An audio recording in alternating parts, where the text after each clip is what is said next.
fellas. Get ready, get ready, get ready. I am so pleased to be here today. Welcome to Any Given Monday.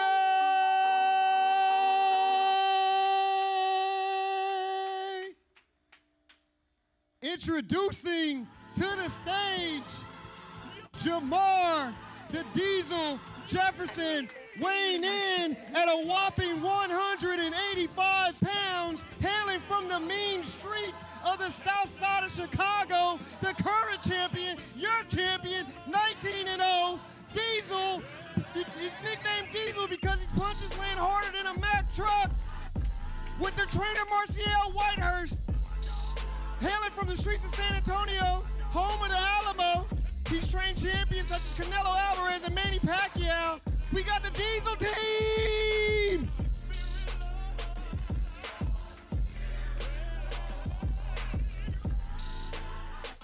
And his competitor, not to be underestimated, Jay Swan the Flash, weighing in at 182 pounds from that wild and crazy Waco, Texas, 18-0.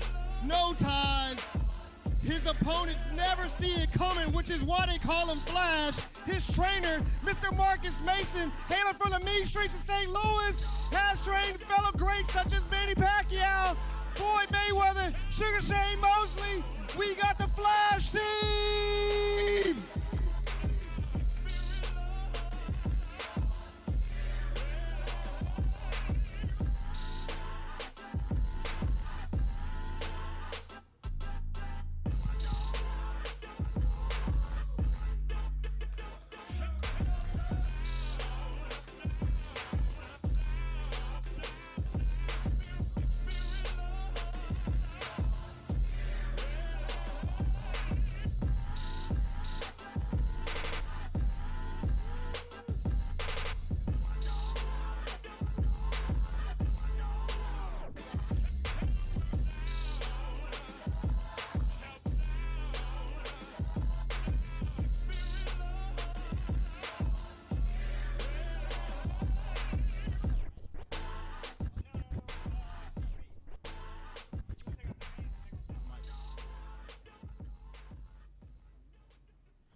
Good evening, everyone, and welcome to our podcast here tonight. I think we have a very good, a very thought-provoking, I think ultimately a very transforming podcast episode for you all tonight. Again, my name is Marciel Whitehurst.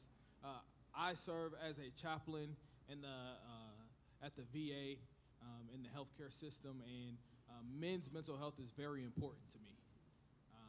Actually, I just began my doctoral journey here at Howard University, and one thing I'm studying is the intersection of spirituality and mental health for men. And so tonight, I am pleased to help moderate this panel for tonight. Before we get to our panelists up here, I do want to open us up with this statement. Comes from Proverbs chapter 4, verses 20 through 23. Proverbs 4, 20 through 23. My son, pay attention to what I say. Turn your ear to my words. Do not let them out of your sight. Keep them within your heart, for they are life to those who find them and health to one's whole body. Above all else, guard your heart, for everything you do flows from it. This proverb reminds us that mental health impacts your entire body. The work of the gospel is to make us whole. That's the work of the gospel, to make us whole.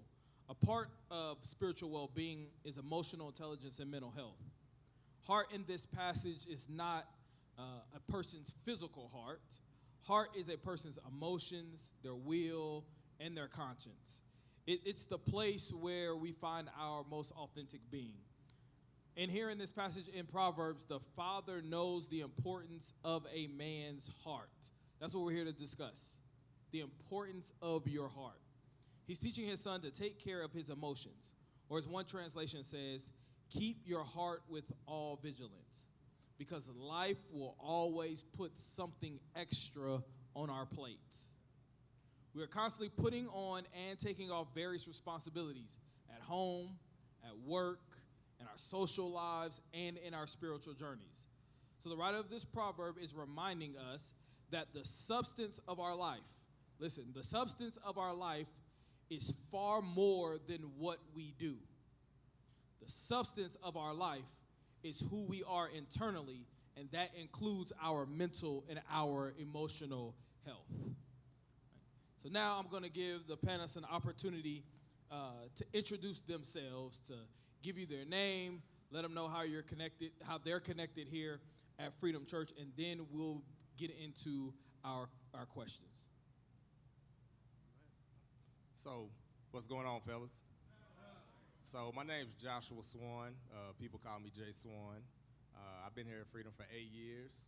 I serve on the baptism team, and it's a great church, man. I'm glad y'all came out. What's going on, y'all? All right, I'm Marcus Mason. I want to say I've been here for about 7. I'm not really even sure, but it's ever since I came for the first time, I just stuck like a magnet, and been here ever since. Sure. My name is JaMar. Y'all know from all these other Monday Night Raws from Chicago. Been here for about only 3 years now. And ever since we came here, we've been a member of Freedom. Feel like I've been for a while because even in Chicago, I was watching a lot of the Freedom experiences online. So happy to be here. Love that you all came out. Appreciate it. Can't wait to get involved with it and get more in depth with y'all today. All right.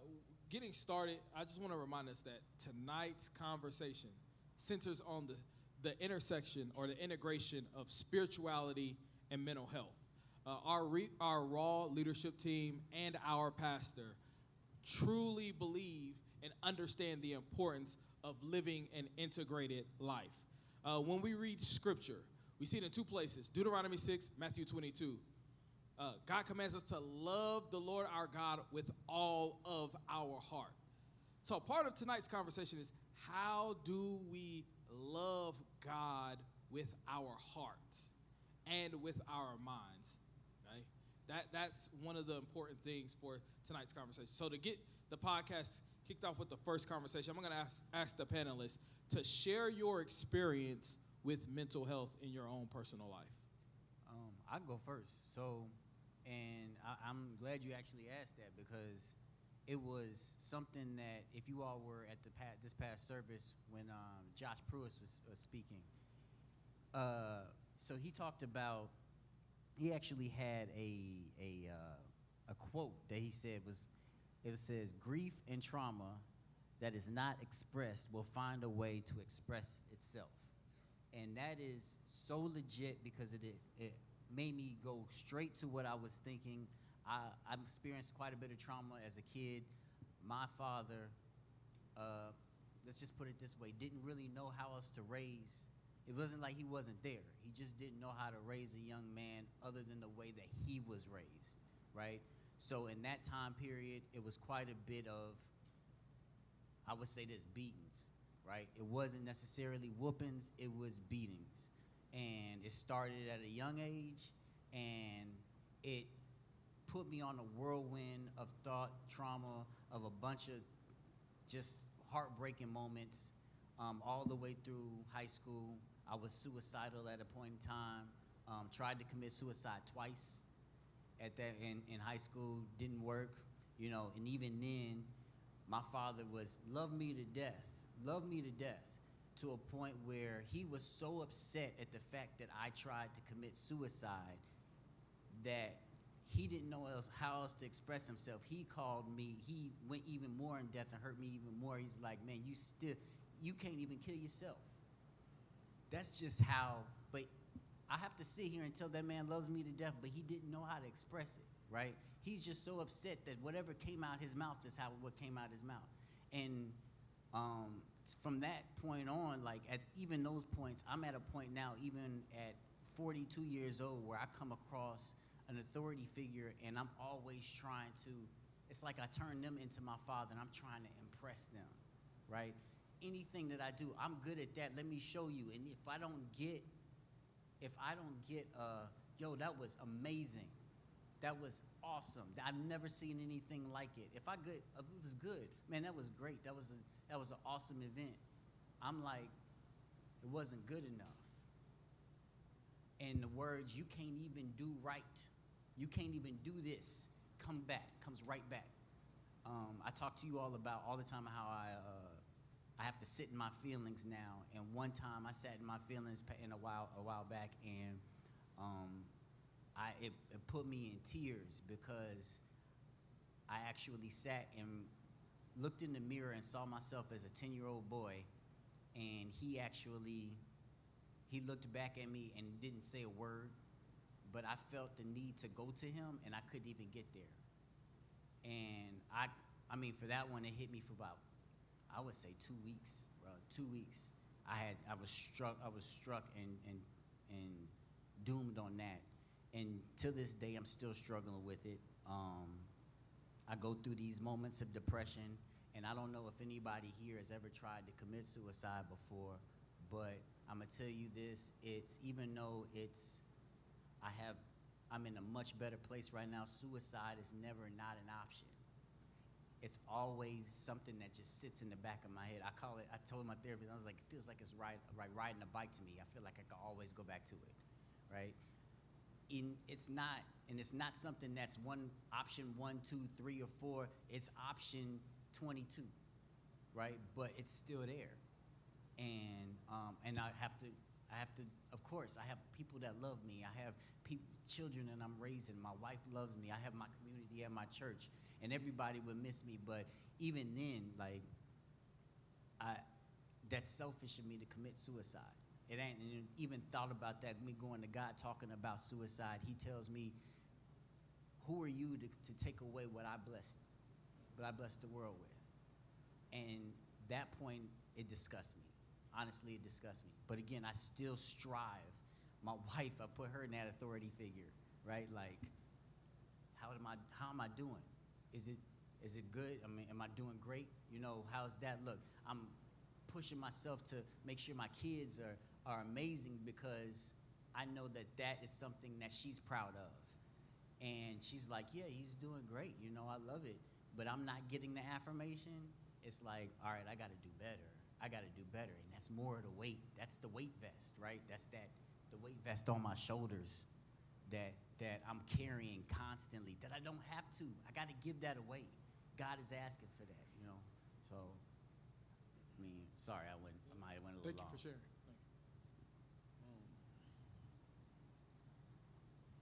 My bad, I'm You good? kind of caught up. You good, bro? Man, be honest, I had a few encounters where I had to go to God. Ever since a child, I come from, my legal guardians was like addicted to narcotics and whatnot, so I've been sleeping in cars in high school and whatnot. I didn't really go to God much then, which was weird, but I knew he was always there, if that make any sense, right? I knew he was always there. Like, I knew he wasn't far. It was just, I guess, kind of hard to know. I mean, it's kind of hard to articulate this, but basically, I've been going, you know, growing up, I've been going through just having a place to stay. But I was all right. I got through it, finished high school, you know, and then one time I was going through a whole, like, I met this guy right here actually going through a toxic relationship. And I'm gonna be honest, that's when I went to God over this toxic relationship. I kind of I didn't feel comfortable talking about it because I felt weak, y'all. I didn't want to talk to men about how this woman broke me down, you know. And it made me feel weak. I didn't think that would be something to discuss. However, I went to God, man, after that situation. I read the whole Proverbs. I started working out. I couldn't eat, you know. And woman told me one time, she was like, she was saying it real fast. She was just talking to me like, you overthinking, she was like, why you in a rush to make your life so perfect? And then she was like, all you need is a faith of a mustard seed. And then she just kept going, right? And I heard that statement before, but I never even knew what a mustard seed was. I literally had a Google image of mustard seed, and it was just a little pebble or something on somebody's finger. It was that small, and that changed me. Seeing that picture changed me because it hit. I'm thinking like, okay, so God just wants you to believe a little bit, you know what I'm saying, just a little bit, and He got you right. And as I look at my resume with life in general, He always has. You know, he was always there. He always saved my day whenever things got too bad. And at first I used to give it to miracles and just say, you know, I just got lucky, but eventually it started to become more confirmed that it was, you know, Jesus Christ and God. And so basically, I met this. I've been coming to this church, but I have my on and off times. And when I came back, I was heartbroken. I was just like really, really broken, man. And this guy right here, he came to it was some shelter or something that everybody was helping out, a warehouse around the corner from here. And because I came to church and there was no church. And they said everybody gonna be at a warehouse or something, moving stuff around. And I'm so broken. I didn't mind working for the Lord. I didn't mind doing anything. I was just trying to get around that energy, that environment of holy people. I guess that's the best way to put it. And I ran across this man with his family and his children, and it was just like straight goals. Like I was always a family-oriented individual, and when I seen how he was operating with his family, I was just like, I was inspired, wanted to duplicate something like that, you know, whenever my turn come about. And yeah, man, I've been coming back to church ever since then, you know, to chop it up with him.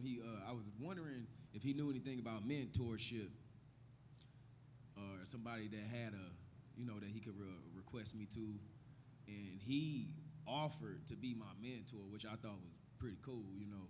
And so I come back to just check up with him, you know. And I had caught myself because I wasn't even really coming to get a word at one point.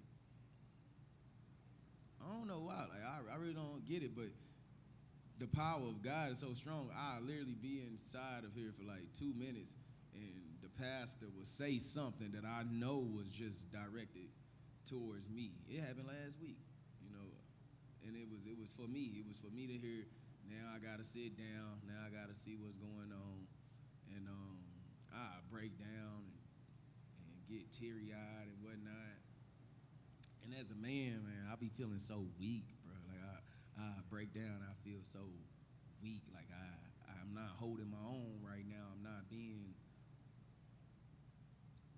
I guess, this male figure I think I need to be, you know.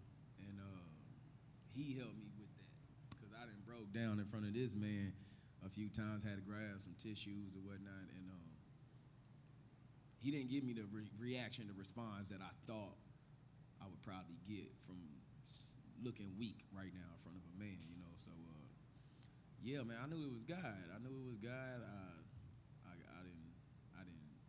really build a relationship with him. I got baptized recently, and thanks to Josh. Yeah, but I don't want to take too much time, man. Nah, you good. We good. Yeah, man, I just went to God in so many other ways. I kind of forgot the question. What? I'm gonna come back to you. You good? You good? Go ahead. So first off, thank y'all for being open, because y'all actually inspired me to be open. Because as men, it's hard for us to be open. It's hard for us to be honest because we're afraid to be judged. Similar to you, you know, I had a father in my life. He's always been there, but around high school, got a little abusive. As far as with women, I lost my virginity at 12 years old. And, growing up, without the proper guidance, I used to think that was something to brag on. And that really affected my relationship with women, how I treated women, what I did with women. Like, I just didn't care. And it wasn't until probably about 3 years ago, I realized, like, yeah, you were molested. Like, that woman was older than you, and she was in church. And it just kind of made me reflect on, wow, like, I treated this woman this way, I treated this woman that way, and that could be a result of, like, how my relationships have turned out. As far as the relationship with my father, I love my father to death, and I know he loves me to death too. But that affected me, like, just not hearing him say, hey, I'm sorry. Like, I didn't have any control of what I was doing. Like, my father's an alcoholic. So he wasn't in control of what he was doing. His mind wasn't all the way there. And even to this day, I kind of feel like I can't talk to him about it because he doesn't remember. And I get to a point where I'm like, well, what's the use of bringing it up if it's only gonna hurt him? As far as mental health, like, I've recently begun a journey on seeking a therapist. I used to think seeking therapy was weak, like, that's for white folks. Like, I used to hear that all the time, like, black people don't go to therapy. But I'm telling y'all now, it helps. Like, it is necessary for us. We're fortunate to have this outlet to where we can come together and talk about these kind of issues. But seek that counsel on your own. Like, seek that help and be consistent with it. Because I've realized a lot of stuff about myself that I never would have realized. There's been times, kind of like you said, like, it's been times where Sunday morning, before coming in this building, I have broke down crying in my car. And it took one person to just ask, like, hey, you all right? For me to just let it all out. And I thank God for Josh McCullough. Like, he was the first person that I was just like, yeah, man, I'm having a rough day. And, like, I had just, like, really broke down crying in the car. And he was just like, man, thank you for being vulnerable with me. You didn't have to tell me that. But kind of like you say, God has always been there. I feel like he was there that day because I needed to get that out. Like, our silence is loud, y'all. Like, other people can see it, and y'all know, a lot of y'all know me, like, I am very quiet. I'm very reserved. I hold a lot of stuff in because I feel like maybe he don't want to hear it. Y'all going through y'all own stuff. Y'all don't need to hear that from me. I've always been taught, like, hey, man, if you're going through something, toughen up. Like, nobody's going to care. But I'm letting y'all know, people do care. Like, this whole group of men in here, in this room, we care. I encourage y'all to speak to each other, to tell each other, like, your issues, because we're all kind of going through the same thing. We've all kind of went through the same situations. We have a lot more in common than y'all think. So. One, I want to affirm these three men up here for, one, being vulnerable. Because vulnerability requires risk. You have to risk being rejected, you gotta risk being dismissed, and you gotta risk being seen, like several of them mentioned, being seen as weak or less than a man. So I wanna thank you all for being vulnerable first. The second thing I wanna follow up on is this idea of strength. It's really identity. Because several of them said, I feel weak when I express my emotions. When I feel like these emotions that everyone is created with. We're all created with 4 primary emotions. Regardless of your race, your sex, socioeconomic status, we're all created with these 4 primary emotions. Happiness, sadness, fear, and anger. Everyone is going to feel sad. Every person is going to be afraid of something at one time. Every person is going to be happy, okay? And every person is going to express their anger in some way. And so the question I have for the panel, and could you just give us one response? How do you deal with those uncomfortable feelings? How do you deal with those uncomfortable feelings? Y'all have done something already. You've named them. Marcus said, I feel weak. You've named it.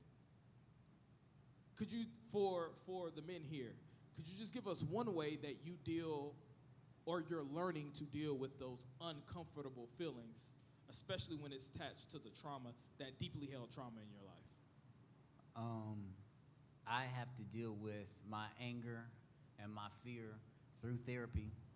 I've been going to therapy for 7 to 8 years. 8 years now. I deal with my anger, my fear through therapy. I have to, because as much as being a parent, that I'm said to myself, I'm not gonna be anything like my father. The anger is there. It was instilled in me when I was a kid. It's learned behavior. That's a term that I learned in therapy. It's learned behavior. This is something that I've been put through, and I find myself at times saying the same things to my son that my father has said to me. And I'm like, that is not something that you're pushing too hard, or it's not something we just talked about this. JaMar, now I'm frustrated myself. We just talked about this. We're not going there. You're not your father, and we're not going to be anything like him. But it's almost like I don't have a choice. I'm already there. I'm already at a point where I say things, I get frustrated. It's like I flip the switch, and I say to myself, I'm never going to beat my son ever like that. I'm never going to touch him. And I don't whoop my son. I don't have to. But there are things that I say where I was like, I shouldn't have said that. Or I went too hard that time. And that's why I went to therapy. Again, grief and trauma that is not expressed will find a way to express itself. And I'm expressing it to my son. And I have to deal with that through therapy. My community, people I talk to regularly. Bro, you mentioned me. I said I would be your mentor. I don't know how I had to go to God with that. I don't know how I would be a mentor. I had a conversation with Pastor Rob. I was like, a gentleman asked me to be his mentor. I don't know what to say to him. I've never done that before. But I was like, but there's also a thing I couldn't say no. He needed me. He came to me and he needed me. And I was like, you know what? We're going to figure this out. And I let God in. I was like, whatever I need to say, or even if I don't need to say anything, just let me be there and be in the presence. And I'm not good with text messages. You can ask the people that work with Monday Night Raw with me and everything like that. I'm not good with staying in the group, but I make sure that every 2 weeks I text you. What's up, bro? Where you at? How you been? What's going on? I make sure I do that. And ever since I've actually done that with him, I've had other brothers come to me. And now I have about 3 mentees that I actually reach out to regularly, see how they doing, take care of them, see what's going on, making sure they're good. So my community and therapy, those are the things I go through. All right. My answer is a little tricky because I don't really feel like I felt a lot at that. Like the uncomfortable moments, I felt a lot. Like I'm really still trying to find a good answer for it. But what I can say is in the heat of moments like that, especially anger moments, I have, like at work in the middle of a heated moment, I have just stepped away and said the Lord's Prayer a few times, and ironically, I shook back. Like everything was cool. The rest of the day was all right. I'll try to. My main problem with feeling uncomfortable or getting upset is when I interact with my peers or whatnot. I could low key project. I could take it out on them verbally. Innocent people that ain't got nothing to do with this, over something I just went through prior, previously. And they say you don't really change until you just get tired of your own ways. Man, I got tired of apologizing. Got tired of, hey, I ain't really mean that. I was going through something. But I got tired of that specific statement. So I really try to check myself before I get too upset. Try to, get a grip.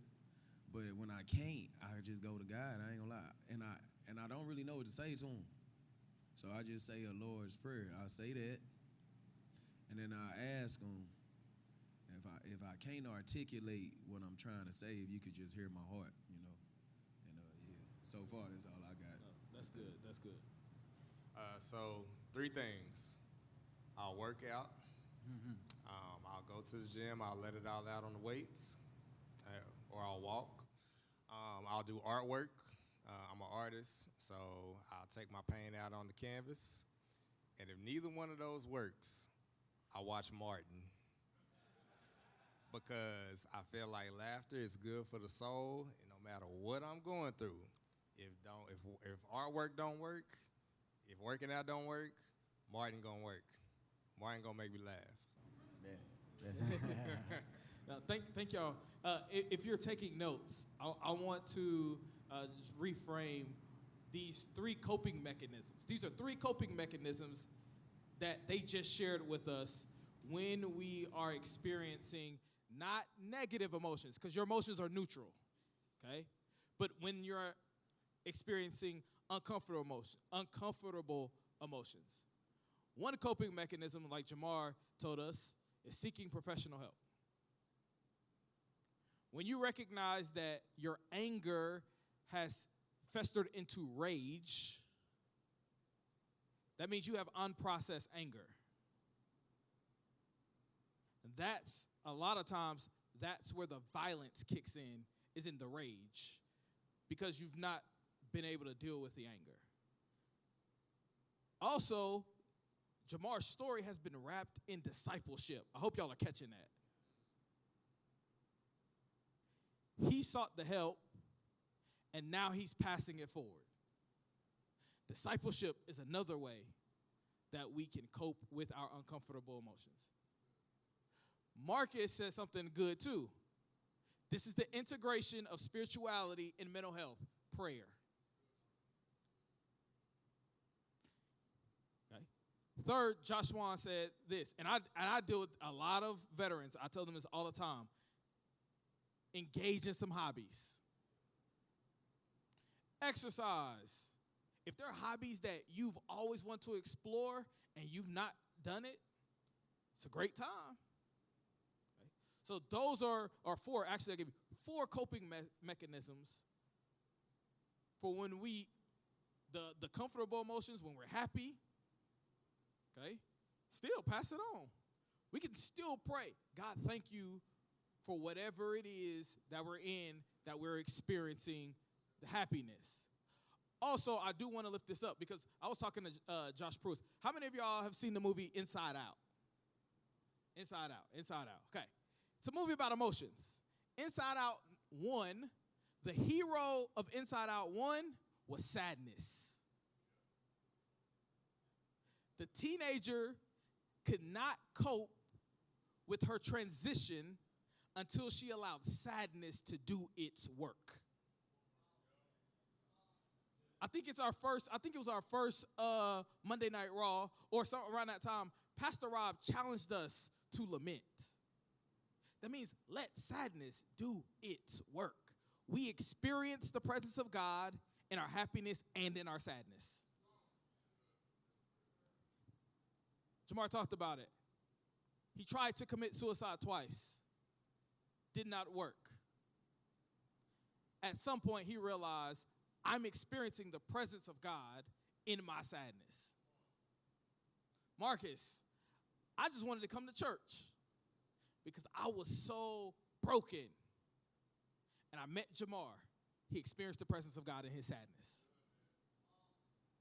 Josh Swan, I'm going to go work out. I'm going to go paint, do whatever.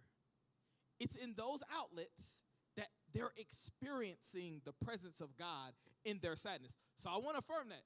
even in your sadness, you still can experience the presence of God.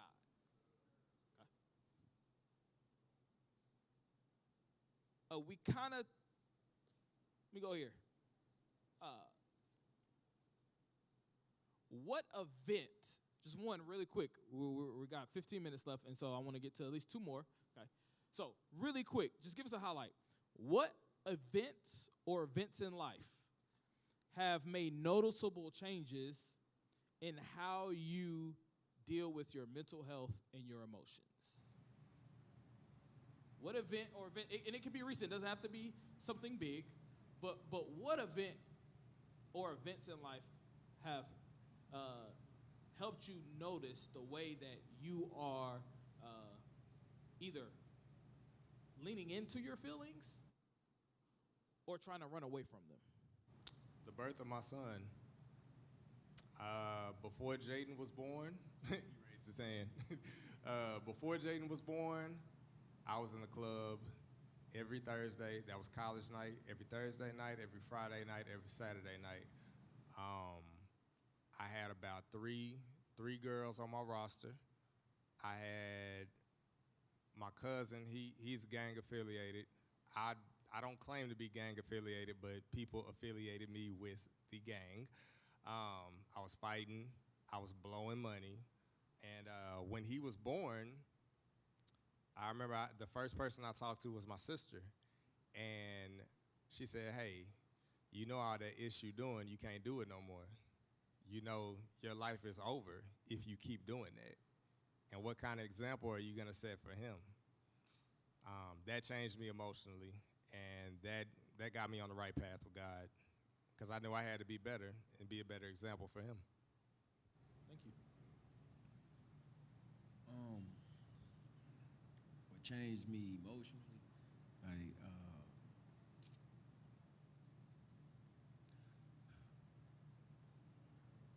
so the toxic relationship broke me down.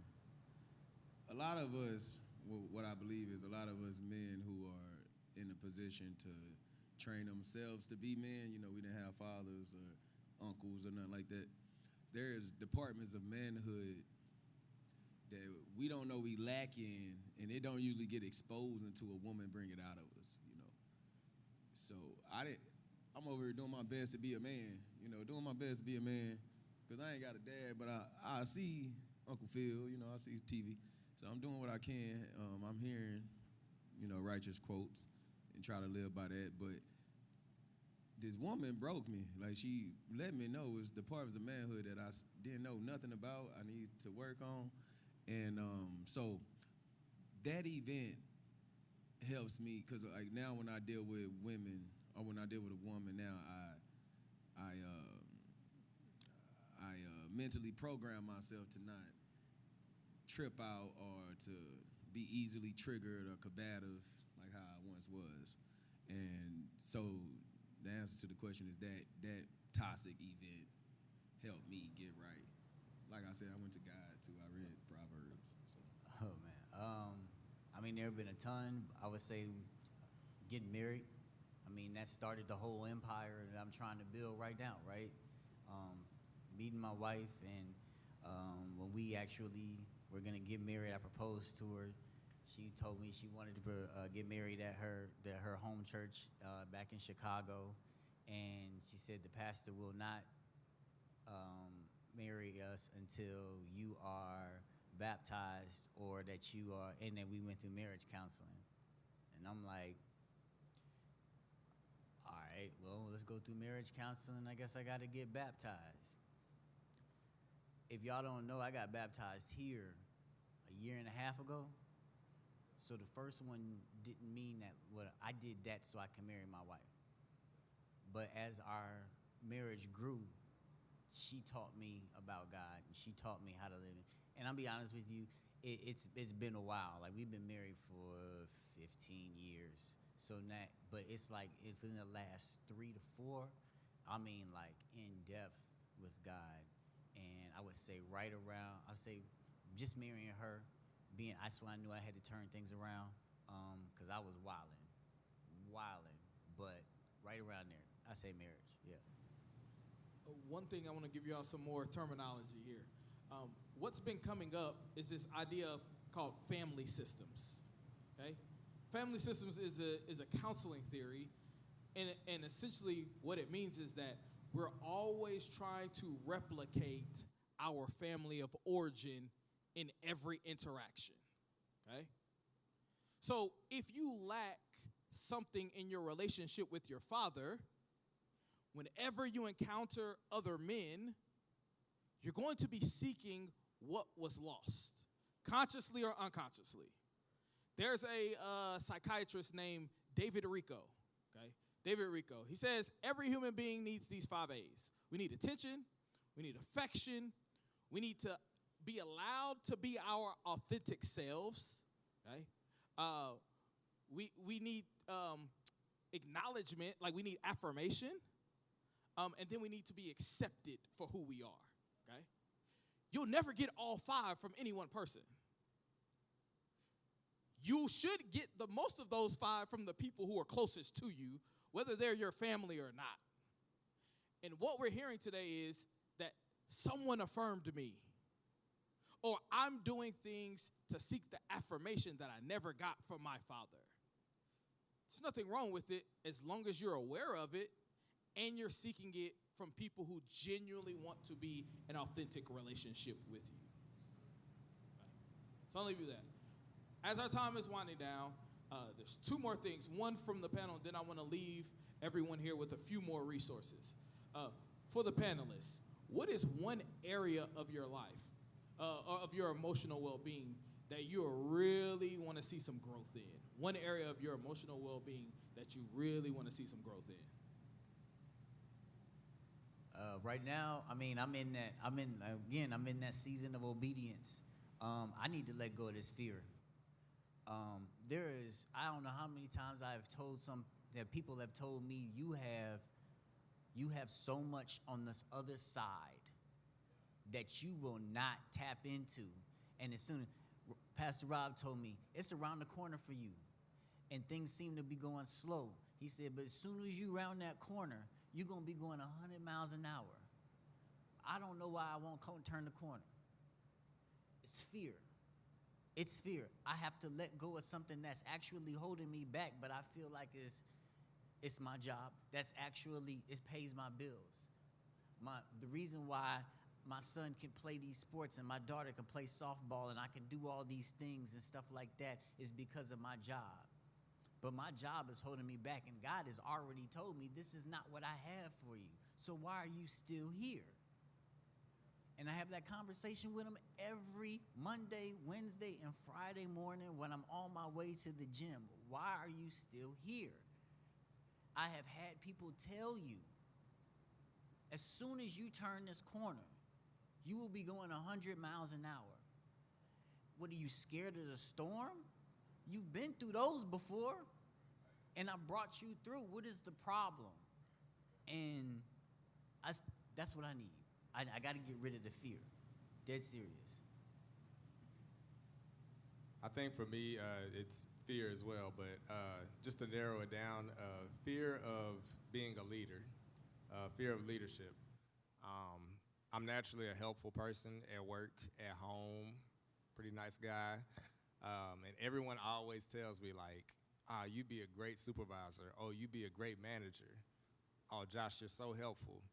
But it's like when I hear that, I look at myself as like I'm not ready for that. I don't see what other people see in me. So I would say just fear of leadership, just in general. For me, I'm going to have to say discipline. I personally believe He guides me in a position to obtain everything I ask for, but it's like I'm in my own way. I'm self-sabotaging to a high degree right now, and I don't approve of it. I'm not disciplined to the level that I need to be, and I've been beating myself up about that lately. But yeah, it's really discipline for me. I personally believe that's what's holding me back. He need to see a sacrifice from me. And he want me to put more in, be more obedient, meet him halfway or something like that. And I completely understand, and I also know that it's me. I'm in my own way. Thank y'all for sharing. Let's give them a round of applause. I mean, they did good. They were vulnerable. They were authentic. I mean, they shared some really deep things. As we're wrapping up the podcast, I want to say this. In Genesis, after God had created everything, he looked at humanity. And when you study the text, it says that God, he used, the author of Genesis uses emotional language. God doesn't just look at humanity. God feels exceedingly good about humanity's existence. God sees us, and he feels good about our existence. That includes even as we're going through all the trauma that we've experienced. God still looks upon us with favor. Okay? So even on your worst days, I do want to affirm, and I want to lift this up. Even on your worst days, God still feels exceedingly good about your existence. Okay? There are some practical resources that I want to give us as we are wrapping up this podcast. One, there's this thing called a feelings wheel. If you have your cell phone, you can Google feelings wheel. Okay, a feelings wheel is a chart that allows you to specifically identify what you're feeling. Okay? So, if someone asks you, "How are you feeling?" or "How are you doing today?" and you say "okay," you actually didn't answer the question. I know that's our default, but okay isn't actually a feeling. Okay is a state of being. This feelings wheel helps us give us some language, okay? So if you say, "I'm feeling sad," like somebody, "Hey, how are you doing today?" "Well, I'm feeling sad," okay? You'll be able to articulate, if you use the feelings wheel, you'll be able to articulate why you're feeling sad. One of the primary indicators of our sadness is tiredness. If you're tired and exhausted, you're probably going to feel sad. And that doesn't necessarily mean you're going to cry. Doesn't necessarily mean you're weak either. But sadness underlies a lot of our tiredness underlies a lot of our sadness. Also, anger. There's a lot of debate. Is anger a primary or secondary emotion? However you fall on the debate doesn't necessarily matter. But here's the reality. That underneath our anger is a whole lot of other stuff. It's never just anger itself. Okay? It's probably frustration. It's probably that sadness. It's probably that tiredness. And if we don't deal with all those individual emotions, it bubbles up, and now we're here at anger. So I want to give you that practical resource of a feelings wheel. Okay. Second, as we heard here on this panel tonight, connect with someone in the church. Connect with someone in the church. Join the life group. Continue to come to Raw as often as you can. On Sunday, we just heard a message that is very relevant to mental health. Pastor Rob has preached messages that are very relevant. At the beginning of the year, the first sermon series had something. Well, he preached the entire sermon series, I think it was last summer, about resting. And he gave us a model. He gave us a model for it. Rest. What's rest? Every 7 hours, what are we supposed to do? Stand up. Stand up. He used the Apple Watch. Rest. Okay. Every 7 months, what should we do? Rest. Every 7 years, what should we do? Go on vacation. Like, there's a model. So we're getting these tools here in church. Okay, we're getting these tools to help us to flourish in our lives. We already talked about the exercise, but I'm big on this. Listen, who plays video games in here? Plays video. Okay. Good. Listen, if video games are not distracting you from the important things in life, play your video games. Please. Hobbies are important. I just went and bought a PS5 so I can play college football. But hobbies are important, okay? I want to lift that up. Like, hobbies are very important. Whatever your hobbies are, whatever interests you, go do it. As long as it's not bringing harm to yourself or others, go do it. You'll find a community that will support you.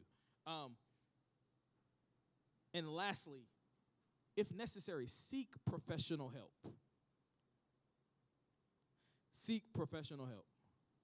Okay? I want to give y'all 2 resources for seeking professional help. The topic of suicide has come up. Okay? It's real.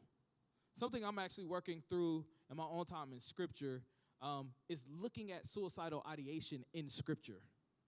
It's there, and it's more present than what you might believe.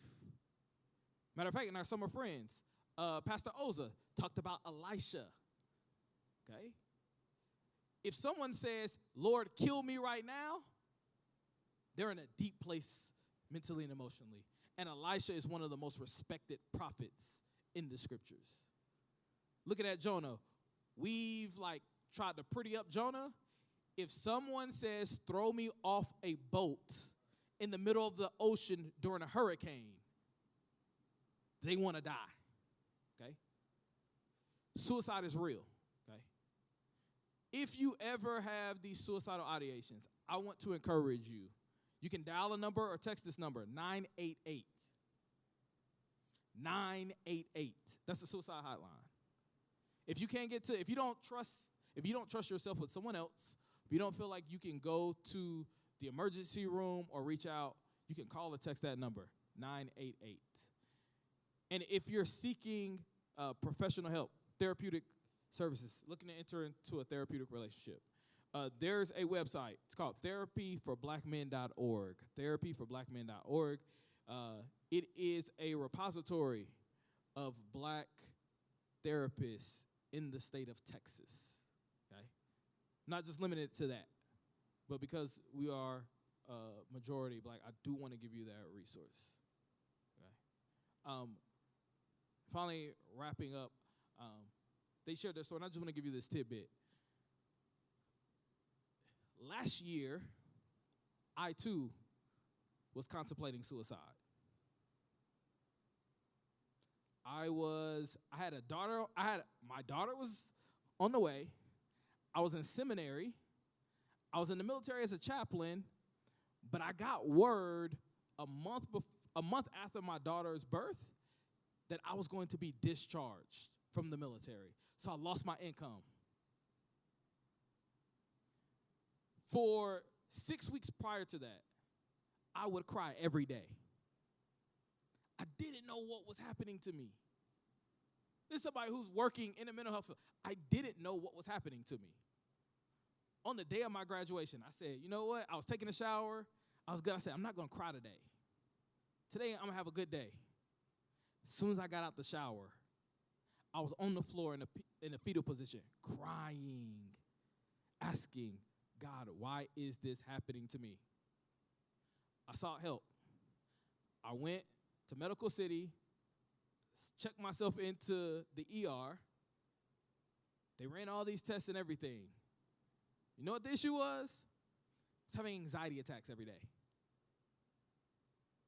But because I allowed the anxiety attacks to just go on and on and on, 6 months later, I felt like I was worthless to myself and other people. I share that story that if we do not confront or seek assistance when we start to see the signs, then our mental health and our emotional challenges are just going to continue to worsen. They're not going to get better, okay? Or we'll develop negative coping mechanisms, and that's just going to continue on a downward spiral. But there are men around here who are willing to come alongside you and who want to walk alongside you, who want to love on you and be there for you in your good days and in your challenges. So I just wanted to leave y'all with that. Let's give a round of applause for our panelists one more time. Gentlemen, Marciel, thank you. Marcus, thank you. J. Swan, thank you, sir. Appreciate it. Gentlemen, I thank you all for being here. I know that you all had the conversations while you all were eating, and I hope with those questions, and I really hope that you were able to speak with each other about, just being vulnerable, answering those questions. This is part of a community. This is part of a family. And it's really important that we consistently walk and talk with each other. The theme is called The Fight Within. So I'll have this with you all, leave this with you all. Make sure that when you see each other going forward, the question is how are you doing? Not how are you doing or are you okay? It's what's your fight? Because we all fighting. We could tell right now that when we were all standing here watching, nobody said anything until you saw what they were going through when they started going through the activities. And then you saw that they were fighting. We were all fighting up here. None of us knew much about each other until we started talking. We're fighting. So ask each other going forward, what are you fighting? What's your fight? And go ahead and express it. We're community. Justin's gonna come up here. Another huge thing that we definitely want to talk about is life groups. Yeah, Marcia already touched on it, but definitely the conversations that we had here do not have to stop. Definitely networking with each other, getting the phone numbers, emails, whatever it counts to make sure that conversation continues. Life groups is a perfect way to continue those conversations. I've had life groups with a couple people out here. There's levels of deeper conversations that need to be had to make sure that we can truly hold each other up. So we have a meeting this week for life group leaders. So if you feel like you can lead a group or you're just interested in leading a group, make sure you come out to that meeting. But also, every man needs to be in a life group. You will fall by yourself. You need somebody to hold you up. I'll tell you a quick story about life group, and I told you all that the change in my time period was when my emotions was with my wife. And I just had a marriage life group. I led one with Ashford was in it. And I was going through something for 2 weeks, couldn't figure it out, was depressed and everything like that. And I was praying to God, and I woke up, and he hit me with 3 things. One thing I'll keep to myself, but the other one was I actually woke up, and the first thing I said to my wife was, I have to demote you. Can you imagine me saying that? I have to demote you? But I told her I have to demote you because I'm idolizing you too much. Everything that I'm doing, working out, doing things with the kids, this and that, I'm thinking about you in the aspect, and I shouldn't be. I should be idolizing God. I have you on a pedestal. And as much as I love you and as much as I admire you and everything that you brought to me, I have to demote you because I have to get into a tighter relationship with God. And currently, you're in the way. There's that. And then one of the other things I remember I had to say to myself was, why are you waking up every morning telling your wife you love her, but you don't tell God in your prayers I love you? So now, going forward after that, the first thing I say when I pray is, God, I love you. I love you for everything that you've given me, everything that I have, and everything that you're going to give me in the future. And that's how I started off every time. So I remind every day, tell God how much you love you, how much he loves you, how much you love him. That's something I had to learn. I pulled out of a life group. Sorry, go ahead. Definitely. That. I mean, yeah, we want to keep that going. So make sure you come out. Make sure you pick a life group for the fall. If you want to be a leader, we have a meeting on Wednesday. But that's it. We can close out. Yes. We thank everybody for coming. Yeah. Make sure, hey, guys, appreciate it. Appreciate you all coming. Make sure that, hey, we do need some assistance putting this room back together. I know a lot of y'all, we do this every time, but if you all can stay, help put the room back together the way we had it, because, we want to make sure that we're able to go through our experiences and stuff like that, and have other things, duties with the church throughout the week, so we want to make sure we do that. Life groups again. Life groups, connect with a brother. Do not let a brother leave here without speaking to him. Yes. I know that happens all the time. We get caught up when we're trying to close up. Somebody's going to try to leave out here with a burden, and they're going to make it through those doors, y'all. I challenge everyone. Do not let somebody leave through these doors without saying what's up, getting a phone number, or at least praying for them. It's super crucial. Also, on the way out, we do have a QR code. I want y'all to sign up for September. We have another Monday Night Raw right again in September, y'all. So we want this room to be packed out. We want the conversation to continue to be real and authentic. There's other men, you see empty seats by you. There's other men that need to hear this. So register for September, and also there's a link on there for feedback. Any questions, concerns, or if you want to help out, fill out that feedback form. You want me to share with them what the next topic is going to be? September, a lot of us are dealing with this. The topic will be about addiction. So you got, if you know somebody, if you know yourself dealing with addiction, know somebody's dealing with addiction, and they want to talk, they're in the process of talking through it, or they're in the process of trying to get over it, invite them. Safe space. Let's be vulnerable, right? We're going to do it the same way we did it this time. We're going to have a few activities, but at the same time, it's going to be based on the conversation. All right? Gentlemen, thank you so much for coming out. We'll see you again in September. Love y'all. Love you.